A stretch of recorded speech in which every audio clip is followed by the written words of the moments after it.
Hello and welcome to the latest episode of It's All About Vinyl. My name's Mark Rowland. And my name is Push. We're the co-founders of Electronic Sound magazine, which you can buy from electronicsound.co.uk/shop. We'd appreciate it if you went and bought something. We've got magazines, records, all sorts there. And we're going to talk about a few things today. I've got a joke.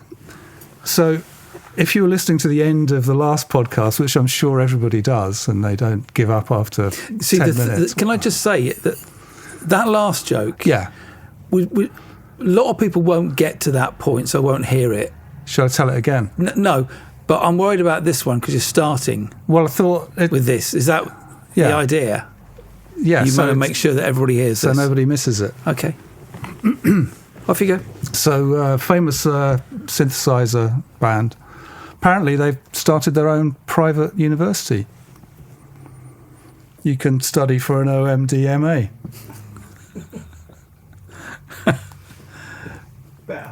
Yeah. Okay, thank you. Just picking up on the last podcast. Yeah. Right. We mentioned something in that. Yeah. And I'm going to say 3 words and see if you can say the next 3 words that will complete the phrase. Okay. On the basis of something we talked about last time, something that you referenced and you talked about. Okay. A baby's arm. Holding an apple. Oh, well done. The Tubes. Yeah, absolutely. Excellent. Yeah. I was. That's from What Do You Want From Life? That's right. It? Yeah. The song, which is the live version on that album, is brilliant. I was once on a train listening to that album, and I had it on. I think I had it on an iPad that I was playing it on, with headphones and all that. And the guy who was sitting next to me got up after we'd been travelling for about an hour and got off. And as he got off, he tapped me on the shoulder as I had to move for him to get out of his seat. And he said, "Sorry to interrupt you, you're listening, but I had to say that the idea that I was going to sit next to somebody listening to the Tubes live album is that's a joy for me." Oh, really? And have a good day. Brilliant. That was lovely. Brilliant. Yeah. What a great band. Yeah, we'll do something about the Tubes. Yeah, we must. Because obviously we both love them. Yeah, for sure. So I think there's a lot to unpick for there. Okay, but I thought let's start. I've got off to a brilliant start already, obviously with an excellent joke. And with some feedback that we've had. Okay. From the Nirvana chit-chat that we had. Yeah. Here we go. So we've had quite a lot of feedback from that, which is very nice. Imaginal Component said... All right. That's what they call themselves these days on the internet. I thought you were going to talk about something. I was thinking, what's this one? At Imaginal Component said, "Hey, thanks for sharing your Nirvana stories. Okay. Just curious." This is one for you, Push. The demo tape you show at 30 minutes and 30 seconds... was that given to you by Kurt or did Anton hand it to you? Honestly, tapes from the 90s, he says, are not likely to disintegrate unless they are kept in extremely hot or moist temperate areas. The quality is probably pretty good. But if it is the VIG Smart demos, it's probably already been released, I will say. Because this is something about some journalists that drives me bonkers. Okay. This is in capitals, the next bit. Digitize and share your interview tapes. So many journalists have erased or lost or just refused to share historic interview recordings from deceased celebrities, and those documents are crucial to understanding the artists by fans and historians. Set the recordings free before AI makes liars of us all. Yeah, well, he's got a very, very good point. Or he or she. The thing about it is that most of in fact, all of my tapes pretty much, have spent 35 years in a place which they really shouldn't have been, because they've been in a loft. Yeah. And they've been in a loft which, in the height of summer is dry and hot as hell, and the winter is bloody freezing cold. Right. So that kind of difference in temperature means they've not had a stable environment that they've been sitting. If they'd been sitting in a bedroom somewhere, I think it would have been different. Yeah. But I would like to try and play some of them. I mean, I think what I need to do is just pick some that are, some artists that are less important that I interviewed, or just tapes of music, and play a few and see what happens. Yeah. Digitize on the first run, maybe, so you don't have to do it again. Well, no, for sure, for sure. Mind you, that said as well is, I remember trying to digitize some vinyl when you could first get a turntable, you could, and oh god, the idea that I was going to try that I might try and do 1,000 tapes worth. Well, it's not interviews, not 1,000 tapes, but probably 500. I'm not going to live that long, I don't think. I mean, I think the point they make is interesting, that journalists are sort of sitting on this hoard of information, and that we should digitize and share. And obviously we're all very lazy and can't be bothered, so there's that. I think there's also, for me, I don't know if you feel this, I have a certain amount of fear about actually hearing myself from 30 years ago. Yeah, there is that, certainly. Interviewing people. Yeah. You know how you hate to hear the sound of your own voice. Imagine the sound of your own voice 30 years ago, when you were an idiot and probably off your face trying to have a conversation with somebody and asking them really stupid questions. Yeah. There's a humiliation factor. Yeah, there is that. I think, absolutely. that might play into it. Especially when you're speaking, you've probably got a very high voice. Yes, I think what you do is really interesting. Actually, can I just say that one of the very first interviews I ever did for my fanzine was with John Cooper Clarke. Oh, really? And that was quite something, because I backstage after a gig, blagged me way backstage. Can I do an interview with you, Mr. Cooper Clarke? And he was lovely and said, yeah, of course, no problem. And we sit in the corner, and I put the tape on, I start talking to him, and after about 5 minutes, he leaned over, and I try and do it in a Manchester accent, John Cooper Clarke accent. He said, "You do realise you haven't got a tape in that machine, don't you?" And I didn't. You need to put a bloody tape in your bloody tape recorder. So that tape is not available because there wasn't one. Yeah, we're not going to digitise that one then. So I had to scribble down the answers that he was... that's pointless, isn't it? It's like you're just writing just sort of lines, to split your brain into. But to answer the questions, did Kurt or Anton give it to you? Anton gave it to you. I thought that was the case. Yeah. And I think you pretty much think they probably have been released. Yeah, I think they're the Butch Vig tracks. Okay. Or some of them, yeah. Yeah. Okay, so JD Smithy 1 says, fascinating stories of those early Nirvana and Sub Pop days. I sadly missed the Norwich gigs, but bought the singles and albums. I moved on into Sonic Youth and Shoegaze. I really enjoy these informal chats, guys. Cheers. Oh, that's lovely. That's nice. Sonic Youth, Shoegaze, yes. Yeah, I remember having a conversation with somebody once, quite drunken, maybe a few years ago, about who was best, Nirvana or Sonic Youth. Really? Yeah. What did you think? Well, I said Sonic Youth. Yeah, I think I would have without any question, actually. Yeah. So I think I now would still listen to Sonic Youth over Nirvana. I do listen to Sonic Youth a lot. Do you? Yeah, I do. And I don't listen to Nirvana very much at all. And when I do listen to Nirvana, it's always Bleach. Yeah, I mean, Nevermind it's just... Yeah. It's the Led Zeppelin 4 of Nirvana's catalogue. That doesn't really work, does it? But you know what I mean? It's very overexposed. Not really? What do you mean? Oh, you shut up. Now then, I went to see Sonic Youth do Daydream Nation. Oh, that's... That was a pretty life-changing gig. I'd never seen anything like that in 80. When did that album come out? 87, 8? 88, 7, 8, yeah. That's 45. 45. That is a fantastic, fantastic record. I think that's one of my favourite albums. Yeah, it's brilliant. Do you remember when the Sonic Youth did that John Peel session and they did fall tracks? Yes, right. Yes, there's a bootleg EP of that. I've got that. Inch. Oh, right. Yeah. It's great. Just as another, I've just remembered this, so I'll chuck this in. I was walking with a friend of mine, Doug, who runs Hydrogen Jukebox Records. We were going to see something at the South Bank, and there was a very tall gentleman walking along, and he said, it's Thurston Moore. And turns out, of course, Doug knows Thurston Moore. Thurston, he says. Oh, hi, Doug. So I kind of walked up with Doug, and we were having a little chat with Thurston Moore. He's very tall. He didn't look very well, actually. Right. He sort of walks with a stick. But does he? but yeah, I was delighted to talk to him, and I managed to. And he knows electronic sound. I think we've interviewed him. He's been in the bag. So I tried to be professional. Yeah. That's the first time I've met him. Yeah. But, it was one of those, because I love Sonic Youth so much.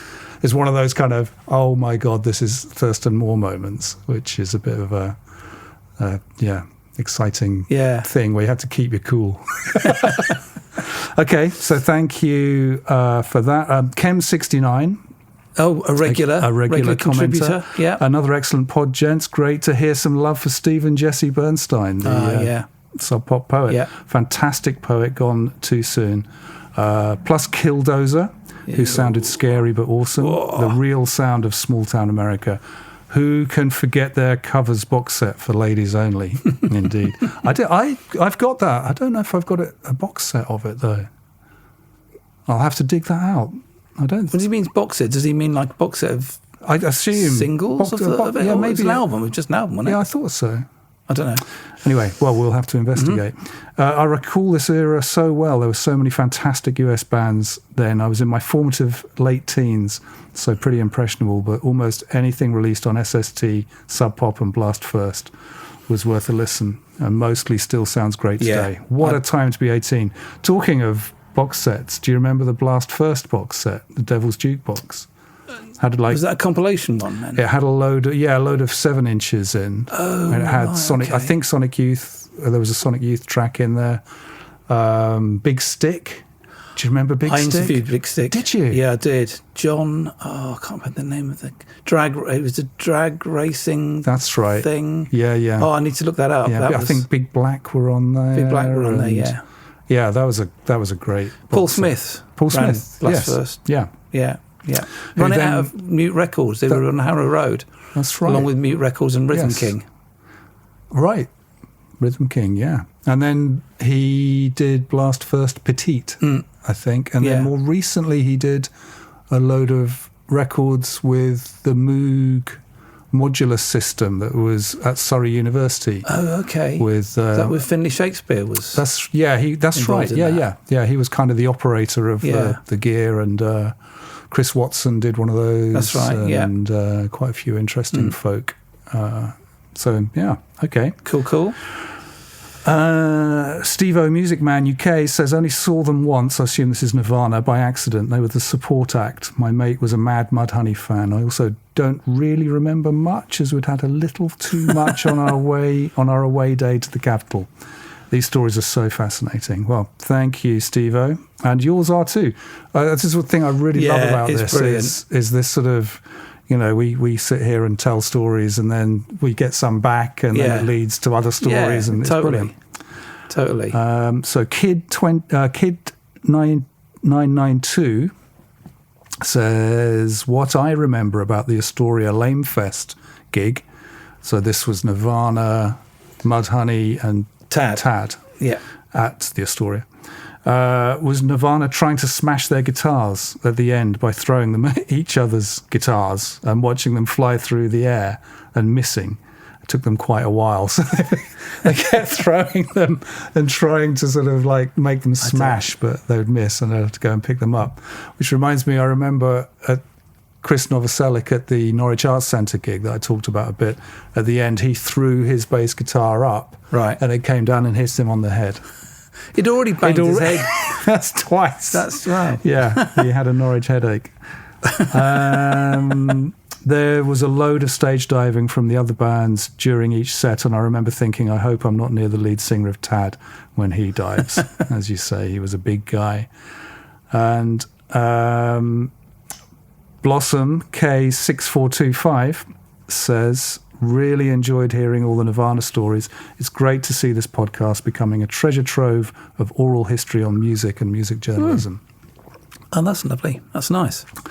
Lovely. Okay, I've got a couple as well. Go on then. Yeah, let's hear them. I've got. This is going back a few episodes. Yeah. When you talked about particularly Freddie Starr, the British comedian of 70s, 80s, and his Elvis Presley impersonation, yes. which he took very seriously. And you talked about that, and we had the Freddie Starr fan club guy get in touch and all kinds of stuff. So this is a memory that somebody has of that, or this has prompted this memory, and this is Verianne. And Verianne is somebody we've had in the magazine a few times. She's a electronic music producer from middle of nowhere in Scotland, and she wrote to say, when I was about 10, I made a new friend at school, and she invited me to her house. We went to her room to play some records, and her walls were covered in Elvis posters, as she was a huge fan. My eye was drawn to one in particular, which she saw me looking at, and she said, "That's my favourite picture of Elvis. I kiss that one before I go to sleep every night." Aww. And then Verianne goes, and then I piped up, "But that's Freddie Starr," which it clearly was in my defence. And my new friend threw a massive, tearful tantrum, threw me out of her room, never to return. Oh, no. Imagine thinking you're kissing Elvis and you're actually kissing Freddie Starr. And you're too young. Verianne was clearly too young to have quickly made the calculation that I probably shouldn't disavow her of this lovely ritual for sure. that she's got. Yeah. She just piped up and out Look, it came. Look, it's Freddie Starr. What are you talking about? Oh, that's like telling somebody Father Christmas doesn't exist. That's brilliant. That's brilliant. Yeah, probably. Yeah, that was. Oh, Verianne. What did you do? So thank you for that. And I have one other quick one. Okay. And I need to put my specs off this one. So this is a bit of a strange one.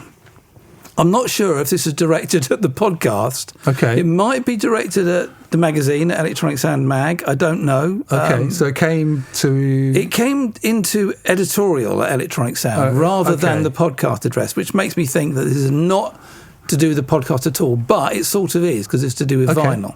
Let's hear it. So it says, it's from John Bowling, and it says, "My two old school friends in their late 60s have become confused by changes in audio formats over the years. So I set up a blind test for them. Photo attached." And actually, I'll just quickly show the photo of them and the blind test. If I put that, where's the best way to put that? two gentlemen of a certain age. I don't know which photo. Can we go on that camera? We'll put with we'll put tea that towels on the over their heads in the show notes as well. So that's the setting for the experiment.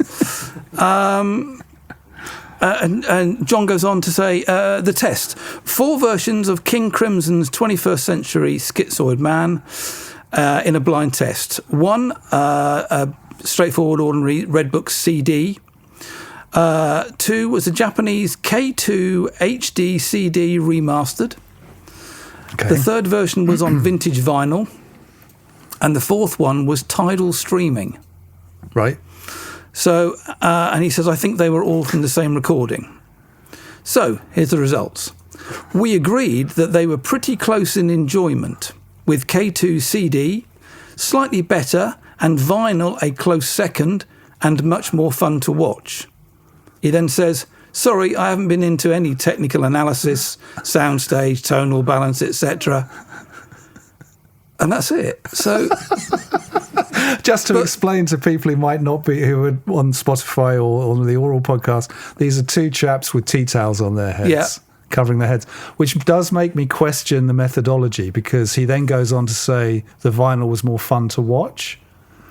And I'm not sure... Oh, that's a point. Well, maybe they didn't watch the vinyl. Maybe he watched the vinyl. He watched the vinyl, and maybe the 2 guys had to stay there with tea towels over their heads. But then he's interfering with the results. He is. By giving his opinion. And as a data research analyst, that's probably poor methodology. Yeah, I think that test may not pass even the blind test. No.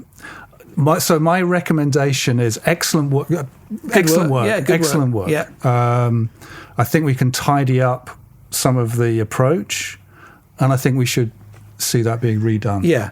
The other thing about this is that he actually there was one other line at the bottom which just says, if you would like to use this report with high-res versions of the images, please follow this link. So when you click on the link, it takes you to Alamy, the photo agency. Okay. Where you can get, where we use to go get photos of like Gary Newman or Prince or whatever. You'll see them quite a lot on the credits of TV shows. And I'm not sure how much call there's going to be for a couple of geezers with tea towels over there. Maybe loads of, I don't know. Well, if you want to search for two geezers with tea towels on their heads doing an audio research task, that's your picture. That's the place to go. So there's only one picture in the world that will do the trick, and that's the one. That's true. It's true. Brilliant. Thank you very much, John. Good. I'm glad about that. Okay, so we've got a David Essex comment. Somebody said, and I'm so sorry, I've sort of lost your name, about the David Essex Rock On again. That we should. What about, they said, the St. Etienne David Essex relationship? And I thought, okay, what? And I looked it up. They collaborated with David Essex on Tales from Turnpike House in 2005. Essex provided spoken word vocals and narration across 2 tracks on the project, Relocate and Bedfordshire. Also, this wasn't the first time David Essex had appeared on a St. Etienne record. The first time was in 1993, it says here. The band sampled dialogue from the 1973 film That'll Be the Day, which starred David Essex on their debut album So Tough. I looked up David Essex on X the other day. I must just tell you, this is completely out of nowhere, really. Yep. And in April, so about a month ago, somebody sent a message to him on X. They were going to go and see... no, that's not right. So this somebody's friend, so a lady called Sue, whose 70th birthday was that day, sent a message to David Essex on X and said, "Hi, David. Could you wish my friend Sue a happy 70th birthday for tomorrow? She's a big fan and we're looking forward to seeing you on tour in Birmingham in September." This lady was called Jan and the friend's name was Sue. It was her birthday. And David Essex responded and he said, "A very happy birthday, Joe." Which was then followed by loads of people saying, "Her name's Sue." He didn't follow up. No, he didn't then say, "Oh, sorry, Sue." That was it. Yeah. I'm going to say that was Predictive Text's fault and not David Essex with his cheeky little earring, twinkly smile. Yeah. I don't think he did that. I think he was undone by tech. I'm sure he was. Right. And just to credit the St. Etienne question, that came from Wazak987. Oh, that's a good name. So I found them. So I'm glad to have been able to give them the props for that one. Brilliant. Of course, St. Etienne was... we did St. Etienne last year. Yep. Very, very, very, very popular issue. Have we got any of those left? No, don't think so. I'll check. Okay. But no, I think it... maybe we do. I think we have got a few. Maybe we do have a few, actually. So if you want one of those, I'd hard recommend. Okay, cool. Okay, quick one. Just someone being nice. Steve on Spotify left a message. He said, "Another fascinating episode. You guys have really found a relaxing medium to discuss music and vinyl with your journalistic experience." Oh. Thanks, Steve. And it's all down to the booze. Now this is an interesting one. I thought you'd finished. No. You're suddenly finding loads more. Did I say I'd finished? No. Well, there you go. This is from Titus Cotton. There's a name. Like that name. "Enjoying the show," he says, "but was wondering, are you aware that your theme song is very similar to, brackets, sampled from, ? The track We Are the Manor Boys from the album Chelmsford's Most Wanted." By the Manor Boys. Oh, okay. And he supplied a link. Right. With the time on it. Right. I'll put this in the show notes.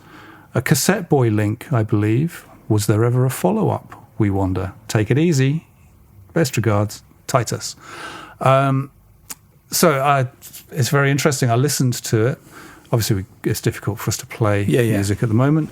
But here's my theory. Well, first up, no. Right. It's not sampled from We Are the Manor Boys from the album Chelmsford's Most Wanted. It's actually by, and who's credited, I believe, Paul Thompson, who's just over there, who wrote that music. So it's all original stuff. What I think, and maybe you can answer this for me now, Paul, is they used the same crappy Casio keyboard. Yeah.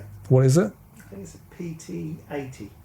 A PT80, which is very appropriate because he's Paul Thompson, so it's a PT80, and he's 80. So he is indeed. Really That's amazing. Works all right. Feels 80. So that's that. But thank you for listening to the music. I hope you enjoy it. Maybe we'll release it on a 7-inch one day. Okay. We're going to... another email. This is a bit different. Right. Okay, so we're finished that. We are finished now with that feedback. You're going to read out the gas bill now? No. Why would I do that? Oh, we did. I remember doing that in Melody. Somebody in Melody Maker went to the letters page, put their gas bill. Really? Yeah, just... I think I've mentioned this before. When doing the letters page at Melody Maker was one of my favourite jobs. It would come around every 6 weeks or 8 weeks or so that it would be your turn. A lot of people didn't like doing it. I used to love it because you'd sift through all the letters and find all the ones that made you laugh the most, but also find the ones that you could write a pithy argument-ending response to, and then that was it. You just got the last word, end of story. You don't get that anymore with the internet, do they? You can't do that now. No, that's you have true. to engage true. and backwards and forwards, and you might come up with a pithy argument-ending comment, and then they come up with one, and then everybody else comes up with one, and then it's all hell's broken loose. Yeah, that's the internet for you. Yeah. Keep off. Dear Mark. Anyway, this Push. is so you looked quite serious when you were saying. You were saying there's another one. Yes. So this is hello. This is a subject. Hello from the British Library Sound Archive / podcast inquiry. Oh, okay. Dear Mark and Push, my name is James Tugwell. I work alongside the sound curators here at the British Library Sound Archive. I believe you knew our pop curator, Andy Linehan. Oh, we did indeed, yeah. Andy Linehan used to write a column for us, actually. For Electronic Sound, yeah, he did. About the amazing British Library Sound Archive, which is just mind-blowing. I just wanted to ask if you would be happy for us to archive your It's All About Vinyl podcast and add it to the British Library's collection. I'd be happy to send you more information. It would be great to hear your thoughts. That's lovely, that's great. You. To which I responded, well, yeah. Of course, that'd be great. How much are they paying? Is there a check? I said. Right. You did. Excellent. No, I didn't. Do you know what? I'm amazed that they actually write to people and ask that. I mean, do it properly, I guess. Yeah. Rather than just do it. I mean, my question was, how do you choose? You know, what you can't be archiving all the podcasts, because can you? Well, that's like archiving the internet. Do people do that? Yeah, well, I think it perhaps is a bit like that. I mean, you know, the British Library has copies of every magazine. Release. Yeah, we have to send them a magazine. We do, yeah. We get a stroppy letter from them if we don't send it. Yeah. If we forget. So I sort of said, I asked a little bit more, and he said, to clarify what happens if you donate to us. And of course I said, go for it. We will catalogue and archive the recordings as part of the nation's audio and cultural heritage. Oh. And it would be then available in a limited way via a restricted access server to anyone holding a British Library Reader's Pass, writers, researchers, fans, etc., if they come in person, either here or our other site in Boston Spa, Yorkshire. We do not allow any material to go out on loan or be downloaded, and we comply with current copyright legislation regarding sound recordings. The copyright remains with the owner. When catalogued, the recordings would be part of the sound and moving image collection and a catalogue record created. So that's what's happening, which is very nice. No, that's great. That's really good. Yeah, cool. Okay. So, right. Next topic. Yeah. we're going to move on. We should have a little soundbite to move on to our next topic or something. No. I like your shirt, by the way. Thanks for noticing, actually. Yes, it's a Devo shirt. It's got dinner all down the front of it. No, it's not got dinner. I don't know what that is. There's no need to draw attention to it. It's like a burn or something. It's not that bit, it's up there. Where? It's the same. Yeah, it's the same problem. It's a bit more over near towards your dinner would fall. I'd fold that over. It's a part of the Devo leisure suit collection. There's trousers then, is there? Well, I don't have the trousers, but the silver trousers, yeah. Silver trousers? Yeah. Made of some kind of weird 1970s plastic material. I think these originally came in Tyvek. Fabulous. What's that? Tyvek is some weird 1970s plastic material. And they used to wear them on stage. Right. With mirrored sunglasses. You got those? I do have a pair of those, actually, yeah. What? What? Next time. I'll bring my boiler suit next time. Oh, yeah. I know you've got a boiler suit, yeah. My Devo yellow boiler suit. I have seen that. Have you? Yeah. Yeah. You know it's true. I haven't seen you in it, though. No. So that would be a treat. It was my mother's house. That would be a real treat. It was actually his. Yeah. Doug, who I mentioned earlier. Yeah. So Doug works with a lot of artists, and one of his artists was playing a festival in America, and on the same bill as Devo. Right, okay. And this was years ago, 20 years ago, and I said to Doug, grab us a yellow boiler suit. Brilliant. And he went, yeah, all right. And he went into their dressing room and said, can I have a yellow boiler suit afterwards? And they went, yeah, there you go. Fantastic. So, yeah, I've got one of those. Brilliant. So, what were we talking about? Lemon twigs. They're on the list, so I'm guessing that we're going to talk about them. The lemon twigs. Yes. So I went to see the Lemon Twigs quite recently. They were on tour supporting their new album, which is very good. How many albums are they up to now? Because I'd lost track after the first one, if I'm honest. There are 6, I believe. Oh, blimey. This is the latest one, Look For Your Mind. This is the deluxe Orange Skies vinyl version. From a distance, that reminds me of the sleeve of Inflammable Material by Stiff Little Fingers. That's what, yes. I'm glad you said that, because I kept looking at it thinking that really reminds me of something. Oh, look. Somebody, my wife, got the set list from the gig. They were so good, Push. Right. They were so good. So if you don't know the Lemon Twigs, they're brothers, Brian and Michael Daddario. There they are. And they first album, Do Hollywood, came out in 2014. No, it wasn't that long ago. Can't have been. I think it might have been 2016. That might be a bit more like it. Signed signed photo that came with this one. So I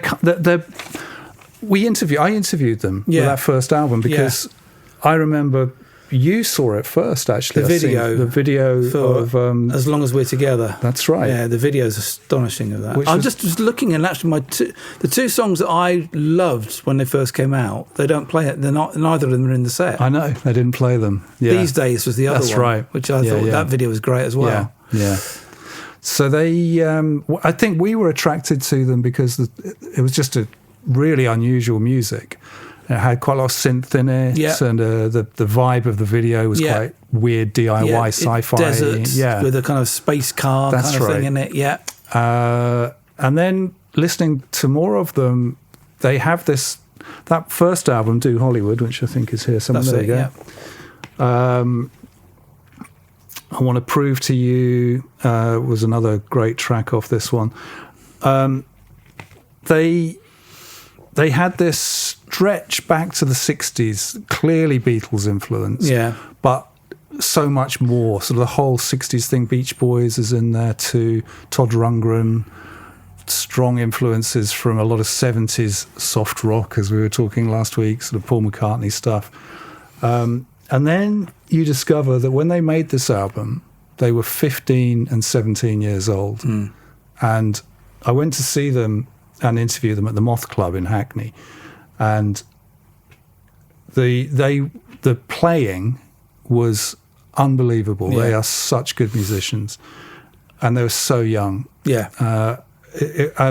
I seem to remember Tony Visconti was at that gig. Right. It was Moth Club's quite a small little place. It's absolutely rammed with 200 people in it, I think. And I remember seeing him towards the end. He was literally standing with his arms in the air, like sort of in this worshipful. Wow. Because it was so mind-blowingly good. Yeah. They were signed to 4AD, which is a whole other interesting topic, I think, because that sort of makes my head hurt. Because in my head, 4AD are still, they had such a strong image of the label that they were in the 80s, the Cocteau Twins and all of that stuff, and the sleeve art, and of course, they've changed many times over since then. So they release all kinds of different stuff now. Then after that, they did this album, Go to School, a musical. It's a double album, which was really weird. Right. They were talking about this record when I interviewed them, and they were talking about how they wanted to do this musical. And it's got some very good very good tracks on it. Queen of My School being the best one, in my opinion. But I don't think it went down that well. Right. It was a lot of music, and clearly something they'd been thinking about for a long time and hadn't quite pulled off. And there's been quite a few albums since. I mean, I won't go through them all. Songs for the General Public, Brothers of Destruction. I think this one was it Brothers of Destruction was the last album on 4AD, and then they got dropped. Right. And they had to kind of rethink what they were up to, really. Yeah. But this new album, they've got this kind of Mersey beat feel to them, and the performance they put in was absolutely fantastic. Wow, okay, so that's interesting. Because this is probably not hitting the mark, but for me, that first album and some of the kind of stuff around it at the time, it really made me think of 10cc.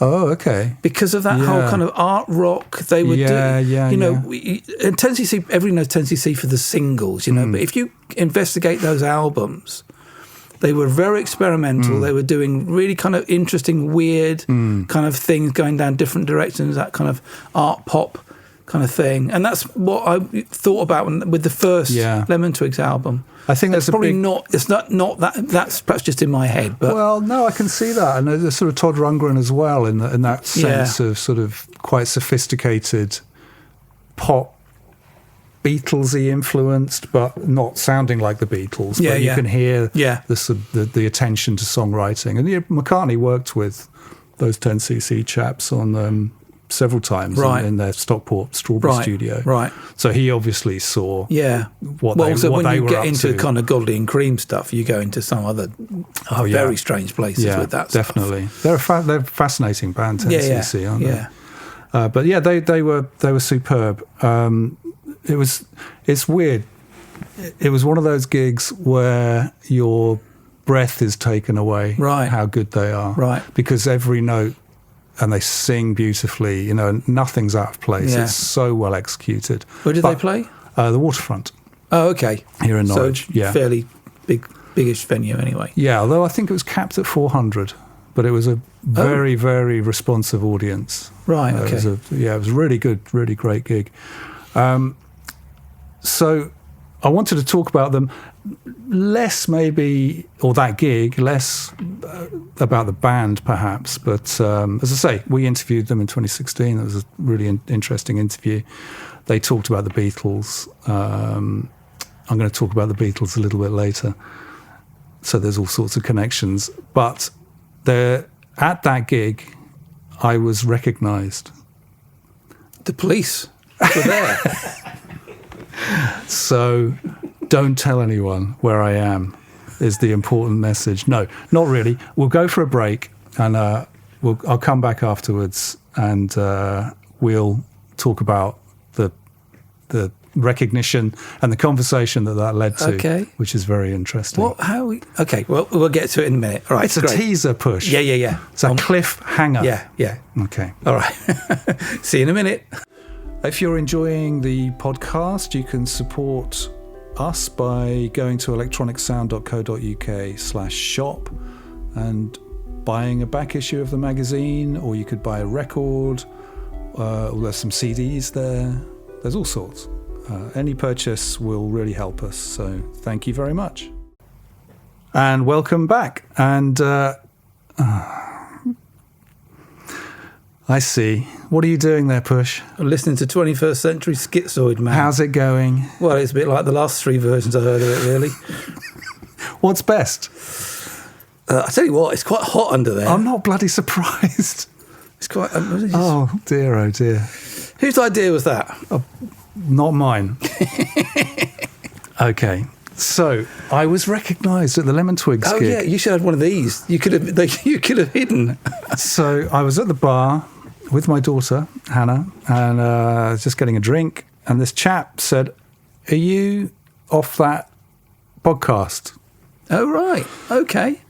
And I said, "I might be." Who's asking? I didn't want to assume. Maybe he'd mistaken me for someone else. You might have thought you were Adam Buxton. Well, it could happen. I mean, I did get mistaken for Jimmy Tenor once in Dusseldorf. I thought you were going to say Jimmy Tarbuck. Anyway, so I said, yes, I am. And he said, very interesting. And he said, that was interesting. He was very interested in our discussion about John Ducan. Right, You okay. remember that? So Yes. for people who may not have heard that one, Yep. this all started actually with Adam Buxton. This is kind of it Buxton's did. fault, Yeah. where I interviewed him. He mentioned Gary Newman's advert for Lee Cooper jeans, Don't Be a Dummy, which was then recorded by John Ducan, who used to be an Atomic Rooster. It was a whole thing. Yeah. And we talked about it. Turned out that John Ducan was from Norwich, where we are. And if you're not familiar with the geography of England, this is about 100 miles northeast of London. Yep.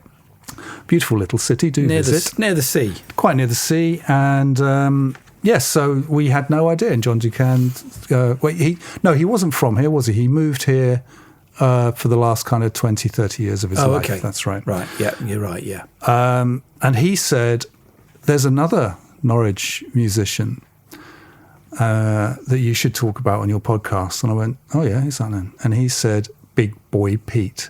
And I thought, well, I've not heard of Big Boy Pete. Yeah. I'm not sure where this conversation's going. Yeah. I thought he was going to say Tony Sheridan, because Tony Right. Sheridan was born in Norwich and went to CNS, the City of Norwich School, same school my kids go to. And then he was a guitarist, very good guitarist in the late 50s. Went to Hamburg, Yep. where he met the Beatles and became the first person to record with them. Yep. Oh, on vinyl, anyway. No, Big Boy Pete, not Tony Sheridan.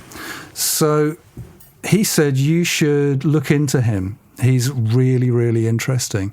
He was in all kinds of bands, and then he did all this other stuff, and he moved to San Francisco and did some more stuff. So Paul Smith was the chap's name, not the same Paul Smith from Blast First. Thank you, Paul Smith, for that, because I looked into Big Boy Pete, and my word, what an interesting guy he is. So his name is Peter Miller. I'm going to do a bio. Yeah, just do a little. Is that okay? Just do a quick one. Yeah. I don't know how quick it will be, to be honest. I've got quite a lot to get through. I'll keep it to the interesting stuff. So he was born in Norwich in 1942, and he went to see Chuck Berry at the Regent Theatre down Prince of Wales Road, where the Beatles played a couple of years later. Yeah. And he says, literally within 2 hours, he had gone home, got his Hornby train set, flogged it, and bought a guitar. Fantastic. That's what happened, yeah. So then he was really obsessed, and then he was in one of Norwich's earliest rock and roll bands called the Offbeats, and they recorded an EP in 1958, and then he was this kind of rock and roll guy doing all of this sort of local band stuff long before the Beatles ever got a sniff of a record deal or studio. So he moved to London and then started. Well, I think he was kind of between Norwich and London, and joined a band called Peter J and the Jaywalkers, who you may know. Yeah. And they signed to Decca, and they had a record called Can Can 62, which I believe is a rock and roll version of the Can Can, recorded by Joe Meek in his studio up in North London. And it was 1962, wasn't it? That's where the Yes. why the 62 part yeah, comes that's as well. right. So yeah.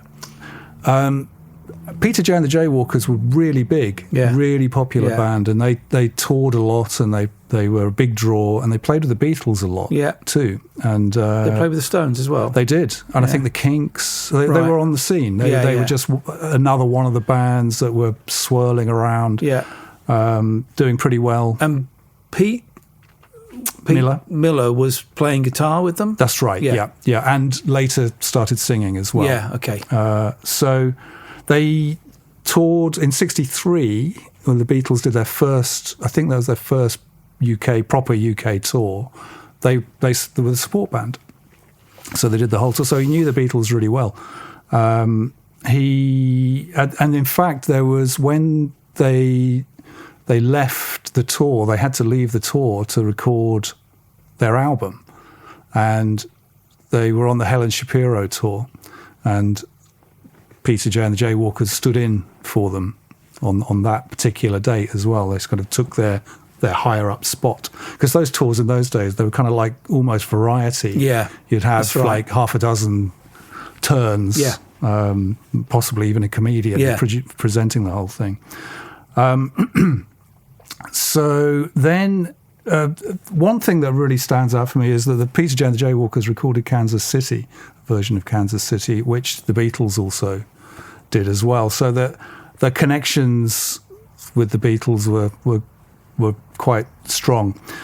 Then he left Peter J and the Jaywalkers because I think, and I maybe somebody also fill us in a little bit. Maybe even Big Pete will get in touch himself. Big Boy Pete.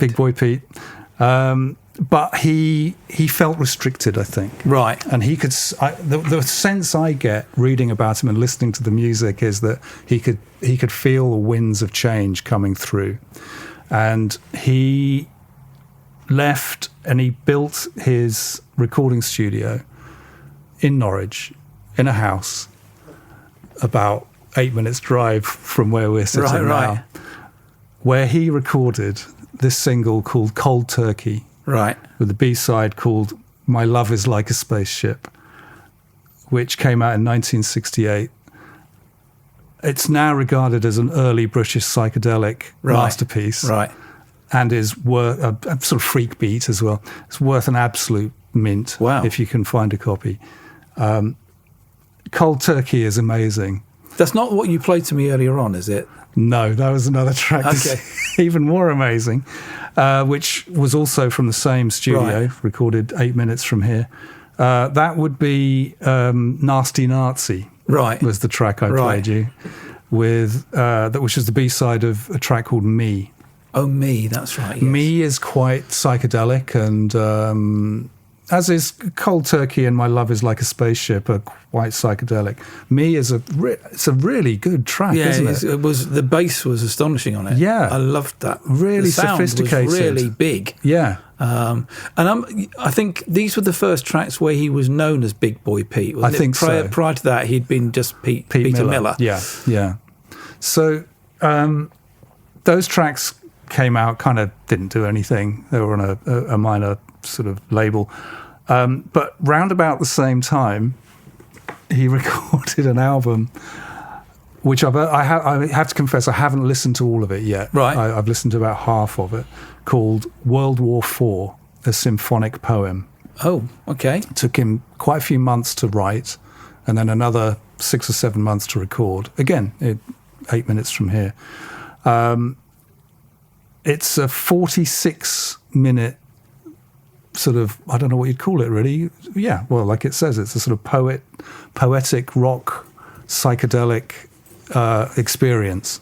And John Lennon apparently expressed an interest in releasing it on Apple. Oh, wow, okay. Didn't happen, of course. Yeah. The album cover was original artwork that Peter commissioned from a Norwich painter. She was the heroin-addicted girlfriend of the piano player from his band in the Washington Club, which was quite a well-known club in Norwich in those days. It didn't get released, but it has been released. It got released in, I think, the late 90s. Yeah, 1999. An Italian label released it on vinyl, and somebody else released it on CD. He left Norfolk in 1972, relocated to San Francisco, where he still is now. Right. Built a studio there. And where if you look at his studio's sort of discography, the bands that he then recorded is like a whole load of rare 1970s West Coast art punk. Oh, okay. It's incredible, absolutely incredible, and we don't have time to get into that now because it's just too much. But yeah, so that's what he's been doing. Big Boy. I wonder, did he? Because as I say, as a solo artist, he was known as Big Boy Pete. I wonder where because there was a song called Big Boy Pete. Right, yes. Are you aware of this? The Olympics? The Olympics, yes, that's right. Yeah. Who did it? The doo-wop? 1960? 60, something like that. Around about that, certainly. Yeah. They were a doo-wop, early R&B band. LA from Los Angeles. Maybe that was given his nickname. Could have been. Because from that, I believe he was a tall fella. He is a tall fella. So maybe somebody went, oi, oi. Maybe that. You're a big boy, aren't you, Pete? Yeah, it could be. That Olympics track's great, though. They did Hully Gully. Do you remember Hully Gully? Of course. Which then led to a dance, which wasn't... Didn't Vinnie Jones do that as well? Oh, did he? The Wimbledon footballer, I believe. Did he? I believe he had a hit with Hully Gully. They were... they kind of... Where did that come from? I have no idea. Why have I got that in my head? They were... one of the members of the Olympics was killed in the Watts riots in LA. Oh, really? He was killed by the National Guard.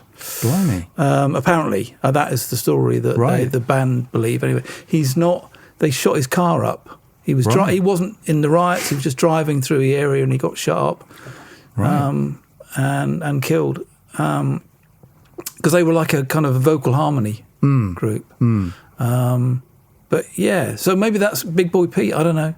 Yeah, maybe. But well, we should. People should. I mean, I've just heard a couple of things that you played me earlier on, and both those tracks were great. They're incredible. And not what I was expecting from sort of 1968. Yes, because I think Norwich. Paul Smith, or actually not from anywhere, because they sound incredibly not of their time. They're definitely ahead of their time. Paul Smith, the guy who turned me on to him at the Lemon Twigs gig, he sort of said to me, "You should check it out because it's incredible." Yeah, this really brilliant, weird, psychedelic music from the late 60s and all recorded here in this city. Yeah. And a lot of people say, "Oh, you should check this out. It's amazing." And sometimes it is, often it's okay. But this really is amazing, I think. That Nasty Nazi track is just unbelievable. Yeah. You can't quite believe it was recorded in 68. No. It sounds to me, it could be something that The Fall did. Or, I don't know, I don't know. It feels like it's about 10, 12 years ahead of what's going on in music in 68. Yeah, it does. And even the psychedelic track, the Me track, which I was expecting some kind of quaint second division, psychedelia that I hadn't heard of, like a Nuggets type of track. Well, that's cool, but no one's ever heard of it. But I think that track is actually extraordinary. The thing about it, again, that track, it's not psychedelic pop in that kind of, you know, No. 1967, 68 records, when you hear that they were psychedelic, apart from a few examples, maybe 13th Floor Elevators, people like that, they were quite light, you know, and quite pop. The emphasis was more on pop, but that the sound of that is grittier. It's more like I even don't even think it's particularly psychedelic. It's more punk, to my mind. It's more like a band like World War III. Do you ever hear of them? Okay, They had a very heavy sound before their time. They actually may have been a little bit later than that. They may have been about 70. Well, maybe that's why he did World War IV. Maybe it was I mean, I do think that something that in the telling of the story of the Beatles and the beat boom and skiffle and and rock and roll, there's something quite sanitized and the narrative has been set. And I think what's missing quite often from it, and it is starting to happen a bit more now, is the understanding of just how renegade and outrageous a lot of those artists were. Yeah. Because you look at it, people say, people were appalled by Elvis swinging his hips, and you go, well, that's silly, Grandad, isn't it? Who would be bothered by that now? But when you see what was going on in Hamburg and how off the scale they were and how rowdy it all was and how off their head on speed they were, and you realise they were actually punks. It was the same kind of creative, sort of nihilistic creative spirit driven by this just intensity. Which did get smoothed out for public presentation. The Beatles said themselves, that Brian Epstein got them out of the leathers and into the suits and made them, so they could go on the Palladium or whatever. What was understood as popular entertainment back then. A club in Hamburg where I'm sure Peter J and the Jaywalkers played, I'm sure Pete Miller played there, and certainly Tony Sheridan did. Yeah. And Tony Sheridan was a bruiser, apparently. He was a very talented guitarist. Everyone thought he was going to do really well, but he was so unpredictable and was always getting into fights that it sort of stymied his Mr. thing. Lennon wasn't averse to... well, exactly, yeah. Lennon's first piece of big press was him beating up Bob Wooler, the DJ, at a birthday party. I remember writing about that for the Maker once. So they were rough. And these were working class guys. That's can I just go on to this? Because that whole thing about you just kind of this, I pulled this out of my bag when we were listening to Big Boy Pete, and actually I didn't know the story about him selling his Hornby set, but that ties in with this, which I'm reading at the moment. It's called 17 Watts, The Birth of British Rock Guitar. This was recommended to me a few weeks ago by Willie Gibson, who again is we've had in the Electronic Sound a couple of times, 2 or 3 times. He makes really kind of interesting electronic stuff. He's done several albums, really, really worth listening to. And he said, you got to check this book out. It's by Mo Foster. And Mo Foster was a bass player, a session bassist. He played with, I've got a little list here of people he played with: Jeff Beck, Eric Clapton, Ringo Starr, Scott Walker he played with, Gary Moore, Frieda from ABBA. I mean, he was a session musician. He did a lot of different stuff. He was also a producer. He produced Dr. John at one point. Really? And he was a writer as well. He wrote for quite a lot of the guitar magazines. Okay.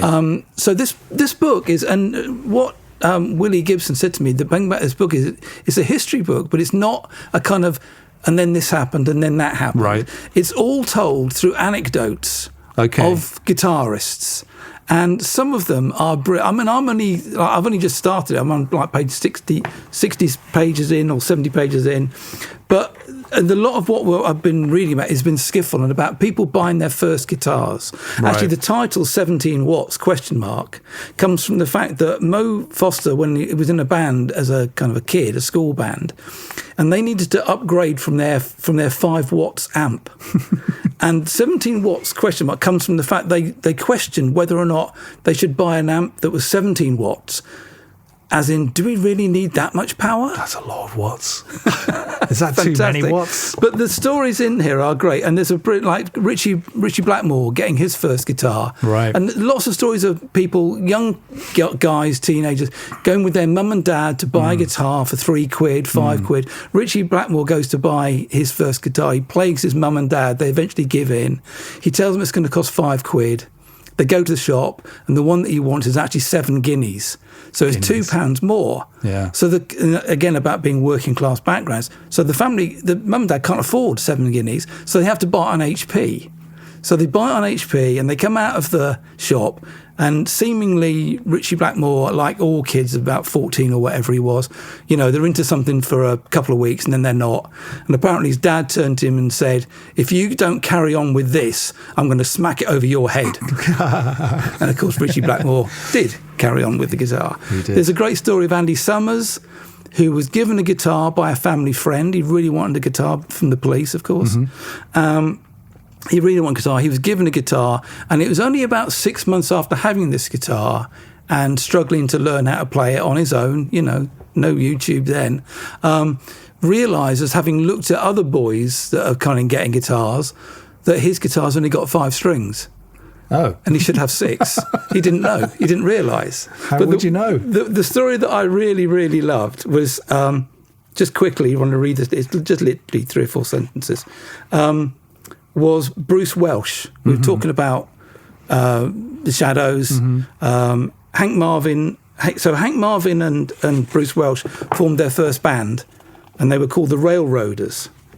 I love those names they used to have. And they were kind of skiffly, doing stuff like that. So so Bruce Welsh was a big fan of Lonnie Donegan, the king of skiffle. So Mo Foster writes, a year or so before he forms the band with Hank Marvin, Bruce had queued for ages at the side door of the Newcastle Empire to catch a glimpse of the king of skiffle, Lonnie Donegan. And Bruce says, I nervously handed him my autograph book, and he spoke to me. Even now I can remember my hero's words like it was yesterday. Fuck off, son, I'm busy.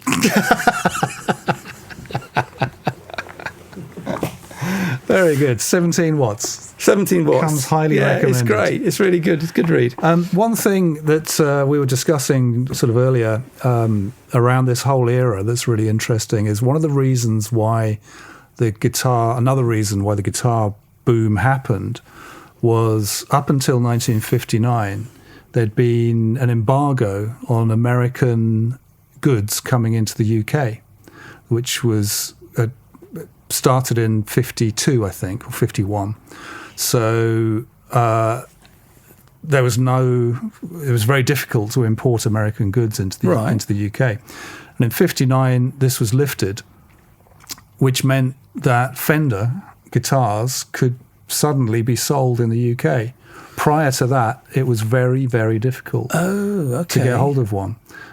So a lot of the guitars that they were picking up prior to 59 would have been Hofner's and Framus and all these. Yes, exactly. All these brands from Germany and European. Czechoslovakia, I believe, was making them. And then, 59, then they came in. And I think it was Hank Marvin had one of the first, if not the first, Fender Stratocaster in the UK. Oh, okay.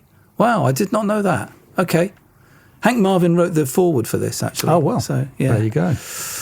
Great. Cool. All right. So should we have another break? Do you think that's sensible? Should we?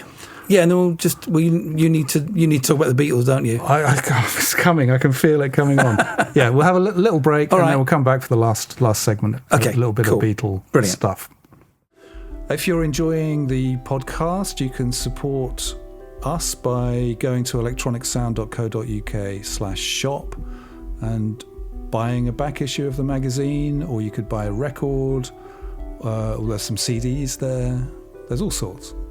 Any purchase will really help us, so thank you very much. Welcome back. So, new old topic, the Beatles. One of the brilliant things about doing this podcast is that people have started giving me records. I don't know if this has happened to you. No. It's amazing. No, not at all. I've been given quite a few. Nobody's recognised me either. 2 or 3. I'm getting it all. Well, it's hey, okay. I can handle it. I need to perhaps drop the tea towel over my head. Yeah. That would help, probably. So a friend of mine emailed John Hyde, who is a American. Well, actually, he's. I'll get into that later. But he emailed me and said, "I'm getting rid of some of my records. I know I love your podcast. I know you're a big Beatles fan. I've got a couple of Beatles records that I bought when they came out in America when I was a kid. Do you want them?" And I said, "Yeah." So he popped them in. So thank you very much, John Hyde, for those. And one of them is this, Introducing the Beatles. It's the first Beatles album that came out in America. And John Hyde bought it when it came out. It's on the VJ label. Okay. And it's really interesting, given what we've just been talking about, and look how clean cut they look on that with their Beatles suits on. Yeah. What was happening was that EMI owned Capitol Records. So EMI was the label that they were signed to in the UK. They owned Capitol. Capitol had the first right to all of any EMI thing, any artist they wanted to release. EMI would keep sending stuff over and going, "You should release this." The guy who ran Capitol said, "Not interested. None of that limey rubbish is interesting to our audience. Don't care. Go away." Including the Beatles. He just rejected them. So the EMI's licensing department decided that they would try and find somebody else to release it. This album is described in some ways as the album that nearly didn't happen. Right. It's got a bit of a mad story. So it wasn't even sure that it was legal either. Yes. Why? It's crackers. So EMI went around with using their affiliate, this licensing company, Transglobal, to try and get somebody to release it. And they found VJ, Chicago-based label. And they signed a contract. So VJ signed a deal with EMI, which gave them 5 years exclusive license to release Beatles records. Oh, wow. Yeah. What EMI did not know is that VJ were in terrible financial trouble. They weren't paying their bills. They had a huge pressing bill to pay, which they hadn't paid. They've been doing all kinds of American sort of doo-wop and stuff like that. Having success, but like a lot of things, you need a lot of success when you're putting that much money into it, and it wasn't. Cash flow was in a really perilous state. So anyway, they signed this deal, and kind of VJ was falling apart, was the reality of the situation. Cash flow problems during '63, and not only were they not paying their pressing plant, they weren't paying royalties either. So they put this album out. Well, it was supposed to come out in '63, middle of '63, and it got kind of postponed because they couldn't afford to pay the pressing plant. Apparently, there's a version, an acetate. So they made the master, which was going to be exactly the same as Please Please Me, which was actually the first Beatle record in the UK. This is a sort of one of those strange ones with different tracks. Yeah, it's like the Stones. They would just sort of mess them up and do all kinds of stuff with them. Anyway, it eventually came out, I think, in January '64, and in December '63, Capitol finally realised, hold on a minute, the Beatles are going to be absolutely massive, but VJ had their album and had 5 years contract, so there was this real mess. But VJ hadn't paid the royalties that they were supposed to have paid, so Transglobal said, "Yeah, this contract is null and void. Yeah, it's all over." yeah. And VJ said, yeah, we're going to release it anyway. Oh. And released it. Oh, right. I think about a week before Meet the Beatles came out, which was the first American Capitol album. So then they got sued. Oh, they did? Oh, yes. So it then turned into a right old sort of mess. It gets so complicated, it's incredible. But they released the first version of this has Love Me Do and P.S. I Love You on it, which they did about, I can't remember how many it is, very few, like 8,000 copies of that or something got pressed, and then that got stopped. Right. And then they put this one out. I think this one is version 2, what's known as version 2 in Beatles world. They sort of redesigned the set list and put Please Please Me and Ask Me Why on there. So throughout 1964, they were, VJ and Capitol were just fighting in court to get this resolved. And they sold, but by the time that had happened, they'd already sold 1 million copies of it, VJ. Right. So well, it was a number 2. Who was at number 1? Meet the Beatles. Yeah. So brilliant. The only reason it wasn't a number 1 is because it was already out there. Presumably they could pay their pressing plant after that. Well, yeah, I wonder. I mean, apparently the court case was resolved in 64. They were allowed to continue selling the album until October 64, and then it was all over. Yeah. And VJ lost their rights completely. But it was, I just thought being given that record. Yeah. And I've never owned it before. That's lovely. And then knowing that this mess that actually was the beginning of the Beatles in America, and how confusing that must have been, that this came out and then a week later another one came out that was different, but had quite a lot of the same tracks on it. And which one you got, I don't know. Did you then buy both of them? Who knows? Do you know, I bet you which one you got depended on the distribution and depending on where you were in the country. Because there'd be certain places where you could get it more easily than others. Yeah. Particularly on the VJ one. Yeah. So I guess if you were sort of Chicago neck of the woods, you probably would have got the VJ one. Yeah. Midwest maybe. Yeah. Whereas if you were kind of East or West Coast, maybe Capitol, you'd get the Capitol version of it. Or that would be the more readily available version of it. Yeah. That's a fascinating story. Yeah, it's just sort of seeing the shenanigans that record labels got up to. Yeah. And I love the fact that VJ looked at the reality of the situation and decided, you know what, let's just go for it and we'll sort it out in court afterwards. Totally the right decision. Get the money. That's totally the right decision, isn't it? Because, they look at that and go, well, what's going to happen to us? Yeah. We're going to get closed down. We're going to get closed down anyway. We're either going to go bust now, or we could have a hit album and then go bust. And make some money in the meantime. And they probably didn't go bust. They were probably just kind of shuffled off to one side by EMI. I wonder what... I don't know. I don't know what happened, actually, after that. I'll have to look into that. Good story. But, so thank you, Jonathan Hyde, for giving me that. It's great. He said, it's very tatty. It's in bad nick. But I like that. Yeah. I like the... it's got all the evidence of its long history. Yeah. So I'm a proud keeper of this piece of vinyl. Fabulous.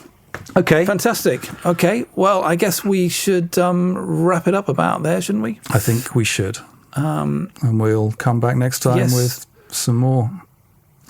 I'll probably have another couple of jokes. Do you think? I probably won't be able to make the next couple. Do you remember, I don't know if this was the first podcast or the second one, you were talking about your flower selling. Oh, the flower store, yeah. Yeah. Yeah. Do you remember the celebrity that came and bought flowers from you? Used to come every day? Yes. Not every day when he was around because he was off filming quite a lot. That's right, yeah. Yes, I do. Yeah.